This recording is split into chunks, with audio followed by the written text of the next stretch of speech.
Hello and welcome to another episode of Budget Buggies. This is also going to be one of those super long episodes. I think it's about 24, 25 minutes. But anyway, we'll start out as usual with a couple of pack openings. I don't know if you guys are finding these pack openings interesting at all because they're bronze. And I already got my IF achievement with the transferred player. And also there are almost no bronze informs coming out, and the chances of me getting a silver inform or even a gold inform in the bronze pack are so low that I'm not even sure it makes any sense to keep doing these. So let me know with a comment if you guys still want to keep doing these. Otherwise, I'm not going to do any more bronze premium pack openings. So with that being said, the first pack was all right. Nothing major. I got a transfer player at the end there. I think decent pace on him. I generally try and I don't know. Sometimes I'll sell him. Sometimes I'll keep him in my club. I have a lot of bronze players in my club right now, but I can't just be bothered to put them all up for 200 buy now or whatever. This pack was also kind of interesting. I don't know how these 33 pace center backs will perform. I mean, he's got really high defensive and heading stats for a bronze, but with 33 pace in Ultimate Team the way it is right now, I don't really think it's possible to be effective.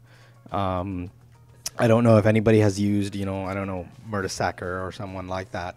It'd be interesting to hear about, how effective a low-paced defender is, especially when you come up against extremely high-paced offenses. And my first match is actually a great example. There's three very pacey players up front: Neymar, Chicharito, and Valencia. I think they're all 90 pace and above. And so how will a center back who's, less than 60 pace be able to keep up with that kind of thing? Even if their tactical awareness stat is extremely high, you still need some kind of, pace to be able to track them down once they do make that run, the through ball run or, the LBY move. But anyway, this guy's side was pretty decent. Kaká, Sahin, Walcott in the middle. Obviously, Walcott doesn't really fit in to a direct midfield, but he's there mostly for his pace. Unfortunately for this guy, I also had Chicharito, and he puts it away with great style. Far side of the keeper, and that was a really good finesse shot by Chicharito. He's really deadly up front, and his pace is he just burns past defenders like they weren't there. So then the next goal, I believe, comes up here. Chicharito again, right place, right time, header into the back of the net. I really don't like snowy pitches. They make it almost impossible to do any kind of through ball or ground or close combat, not close combat, sorry, close play passes. It just becomes extremely sloppy. So you have to, do this kind of thing where you exchange passes and the ball is barely staying on your players' feet. You can see them struggling to control it. But Hernandez, again, he makes a great run here, beats his defender and puts it in the back of the net with style. And again, similar move here. This time it's Welbeck doing the defenders. He's kind of slowing down, really inviting the defenders to come and tackle him, or the goalie to charge him, and then at the last moment just a nice, caresses the ball across the floor. I think I watched the replay just because I really liked how this goal ended up. I think at this point he was pretty much trying to either injure my players or something, but it was kind of weird to see. But Valencia making it the big 5-0, I believe. Nice move there, got past two defenders and just pushed it into the net, just curled it in, real nice finesse shot. Again, this 1-2 maneuver just usually rips apart defenses. And again, Welbeck showing some nice composure even after the first shot got blocked to head it into the net. Welbeck is also, I've sung so many of his praises. There you go, just the presence of mind, on the player to just stay there and not do something like that. Here we go. My player's brought down. I think it was Chicharito. He's brought down in the box. Fairly obvious penalty. And I actually wanted to give Fabio a chance to take the penalty because he hasn't scored any goals for my side. But then I thought, I'll just let De Gea take it, because I've noticed that if your goalkeeper actually scores a goal, he just becomes a god in goal. It's almost like his morale shoots up to, maximum, and he doesn't give up any goals after that. So I just did that. I got another goal. I think he's got 3 goals total, all of them from penalties, obviously. I'm not one of those people who pushes his goalkeeper out. There you see the stats, maximum points for possession and pass accuracy. There's really not much you can say other than that was complete domination of his side. And I got a lot of points. I got 1,000 coins plus. So that was a really good game. It was a great way to start off a series of matches. 9 successful tackles. That was good. So I moved on to the next game. I came up against Revenge FC, and he's got a very, very good side. All Eden Hazard 5-star skills, Ben Arfa 5-star skills, Benzema I think is 4-star, but he's also a beast of a player, and a French defense, which are quite good and quite tough to get through. So I was expecting a tough game, and especially after the 7-0, generally I tend to be a little bit on guard, because the games after large victories like that tend to be blowouts more than often, and most of them I have to be very careful as to what I'm doing. In this game, though, I was able to get some nice crosses in for Sturridge and Lukaku to work on. But in fact, it was John Obi Mikel who was in the box at this time, at the 7th minute, to head it home. So it's a good goal from him. I think that's his first goal for his team. So I was quite pleased to get the first goal. There wasn't much else going on except for this corner goal in the 41st minute. So between the 7th minute and the 40th minute, there were a bunch of shots traded on either side, and nothing really went in. I think after the 53rd minute, this guy had enough. It was quite strange because it's only 2-0. You're only 2-0 down. You have the team definitely to do it. So I don't know why he quit. He did quit early, and I think his goalkeeper got man of the match, Hugo Lloris. And as you can see, I made so many passes. I just controlled that game. Here again, you see possession almost 60%, 83% pass accuracy, just 5 shots on target, though. So I was dominating the game, but I wasn't peppering his goal, so I don't know why he quit so early into the game. But in any case, I decided to just go into another match, and I came up against this 3-5-2 side, and he was this is kind of a formation I've been seeing more and more often, the 3-5-2. I don't know why. Whenever I play with 3 at the back formations, I usually end up giving away a ton of space and possession on the wings, and I just get completely slaughtered by people cutting in or throwing in crosses, and just my defenders can't do anything at that point. So I think it's a new trend, and luckily for him, he seems to be really good at making this trend work for him. So he got his first goal, in the 31st minute with Vincent Kompany off of corner. So I just did what United does, is go ultra attacking, even if I'm just 1 goal down. And this is what happened shortly afterwards, an own goal from Darren Fletcher. So I was quite disappointed. I was hitting the clear button, but he had tripped Fletcher, so it went in off of him, and that was quite demoralizing for my team. And I noticed that throughout the rest of the game, I had almost no luck with the way things were going for me in the match.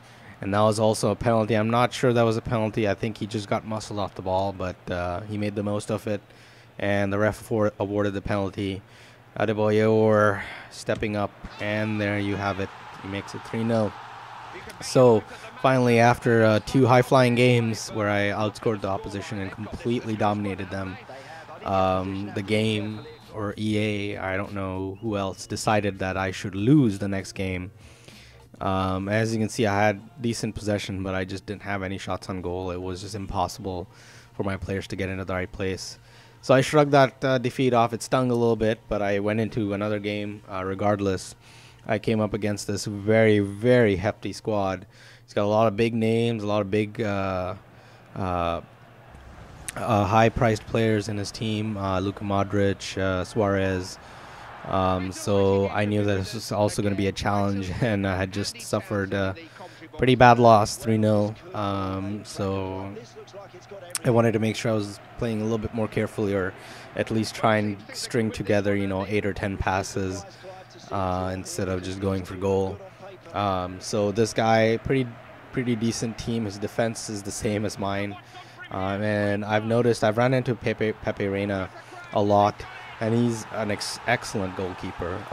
In this case, he had no chance, but I think it was this game or another game where I just peppered Pepe Reina with shots, and he was able to make almost, superhuman saves.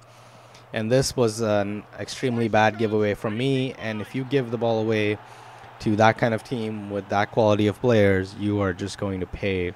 And Suarez made me pay, and I kind of needed that goal to wake up and realize that I was still quite vulnerable.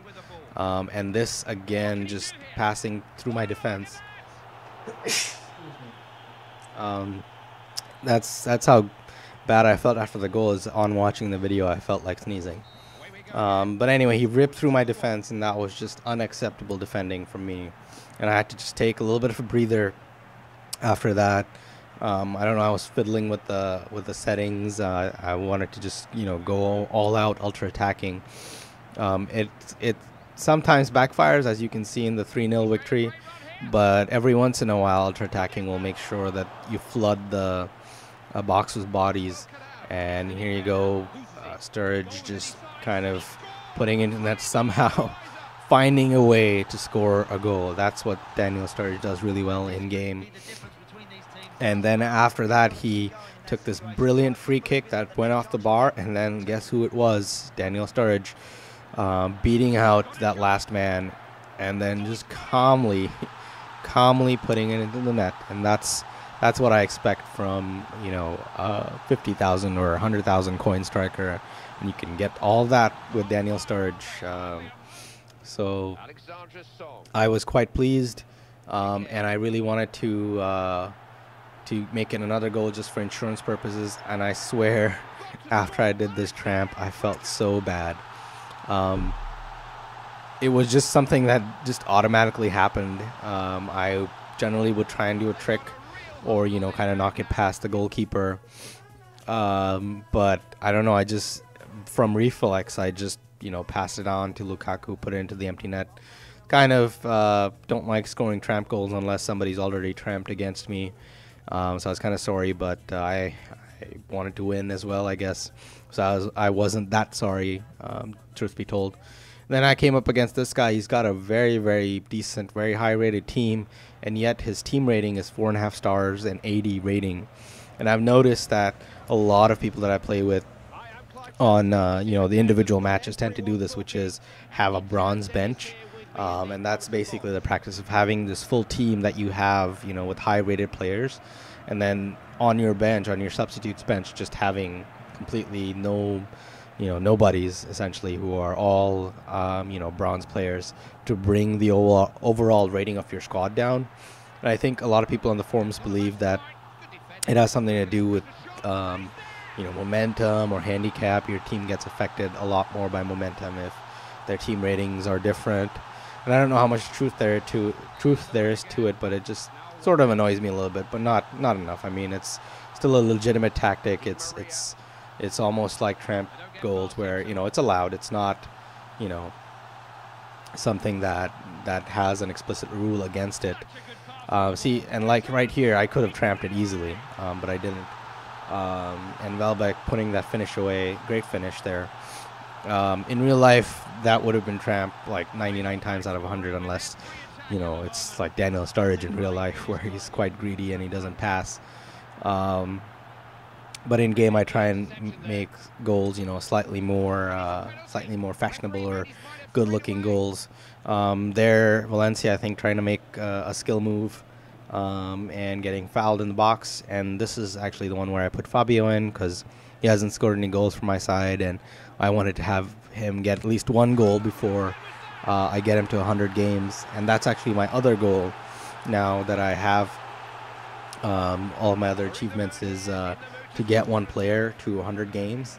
And surprisingly, I haven't done it yet because I spent a lot of my early games playing with bronze sides. And I think Fabio is now at like 82 or 83 games. And I think he's the player that I've had for the most number of games. So hopefully I'll reach that soon, and hopefully I'll be able to record it when that achievement goes off.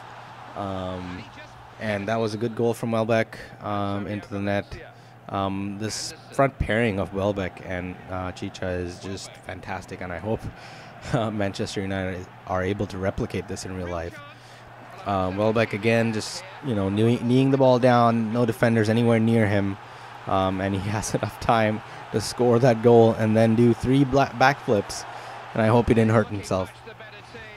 And I actually did have some injuries recently. I don't know if I have footage of them. And then once I go up 5-0, I try and score some better goals. Just taking it short, trying to get a trick goal with Ashley Young. And guess what I did? I finally got my riding bikes achievement for doing a bicycle kick that actually goes into net. And it's Chicharito doing it for me. I'm not sure if this is a full-blooded bicycle kick. It looks more like a overhead volley, but I'll take it if it qualifies for the achievement. It must be a bicycle kick. Not as spectacular as Rooney against City last year, but again, as I said, I'll take it. 6-0 victory. Again, good domination of the midfield and possession and passes, and that's really the kind of win that I want. Clean win, more possession, control the game, control the field, and score more than the opposition eventually. And then I went up into another game. I think this is coming up to 17 minutes or so. I think I have 3 more games for you guys. Personally, I'm getting quite tired of doing 25-minute commentary back to back, but I'll soldier through it just because I like doing this for you guys. This team was a full Brazilian team. Ronaldinho, one of my favorite players, and he's got pace up front. So I had to be careful for those LBYs, and luckily for me, I too have pace on the wings and up front. And Lukaku, just being the beast that he is, heading it in. And really, I found with this team that I have, the new BPL side that I built, they are so good at wing play. It is the definition of an English side to have this much wing play and score that many goals from crosses into the box. So I guess I'm trying to be similar to how they play it, and it also happens to be the way Manchester United play. And so since I don't have my Real Madrid side in rotation, I've been pretty much going down the wings or cutting in and making goals in that sense instead of the tiki-taka style that I used to adapt with my Real Madrid side. So I don't know. I think after Fabio hits 100 games, I'll probably drop my United side and put my Real Madrid side back in, or I might just make a completely new team. And while I was talking, I think that game finished, and I moved on to the next game. This guy has Fred and Park up front, Chuying Park and Ronaldinho. Again, he seems to be quite a popular player. Park is a very pacey striker, and so he's there to receive those LBY crosses. But I managed to draw first blood with Chicha in the 3rd minute. And for his size, Chicha is just fantastic at heading. I don't know, somehow he managed to get in front of defenders and head it in. And you'll see, look at that header. I mean, so much power into the shot.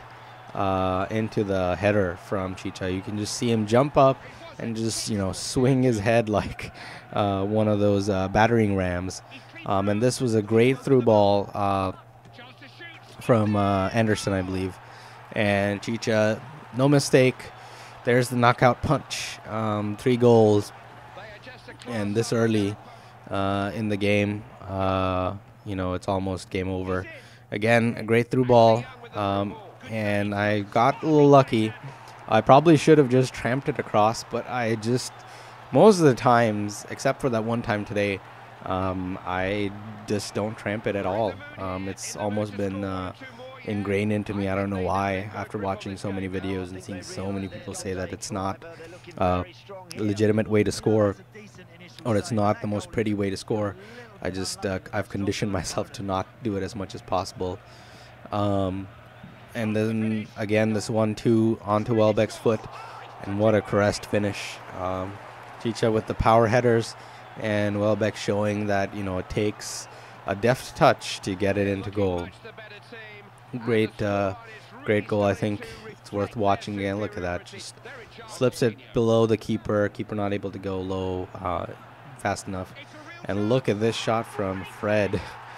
Just turned the defender. Made some space for himself. Great pass from Ronaldinho. And that's a good goal. That's a really good goal. He just turned the defender. He turned the right way, and I turned the wrong way into defending him. And he scored. It was 5-1. I still wanted to, you know, stamp my authority on the game. So I got another goal in the 75th minute, just to, you know, remind myself that I'm still winning this game by a large margin. He got 1 goal, so it took away my, you know, clean sheet bonus. But it was still a very excellent game. Chicha getting man of the match. And as you can see, again, 80% accuracy, 60% possession. Once again, dominating the midfield will get you those chances. And if you can put them away, you know, that's great. Now I come up against this guy. Great side, except he's silver benching, I guess. I don't know what the term is here. You have informs, and then you have silver players just to lower the overall rating of the team so that people will actually play you when they encounter you. So this is another tactic I'm seeing where people will have a very, very good team, and then they'll just have some low-rated silvers or bronze players to bring down the overall attack, you know, midfield and defense ratings on the head-to-head matchup screen. And this guy, for some reason, didn't want to skip the opening cinematic. So I was like, okay, I guess we'll watch the entire cinematic. And then he wanted to skip the player listing, which is the most important, or certainly more important than watching them, you know, walk out. So I wanted to see what his team was like on paper. And there you go. Michel Bastos, quite a speedy customer, especially his IF. So I had to be careful on his wing play and not really give up too much. Luckily for me, I have some wing play of my own, and then Daniel Sturridge does this, which is a fantastic shot. I don't know how he got into goal. He just curled it in, and right away I knew that, you know, I had the upper hand. I think I had Berbatov in the squad because I think Lukaku got injured in the previous game. And so Berbatov's quite slow, but he's got that four-star skills, and he's got, you know, his slick moves. I have to say, though, he's a little bit slow. He's 68 pace, and he was constantly not being in the right place because he couldn't run fast enough. And so that's really the only disadvantage of having him. His shot is good, and his ball control is great. He's a great player, but I don't know if in Ultimate Team he is the best choice for a striker or a best option.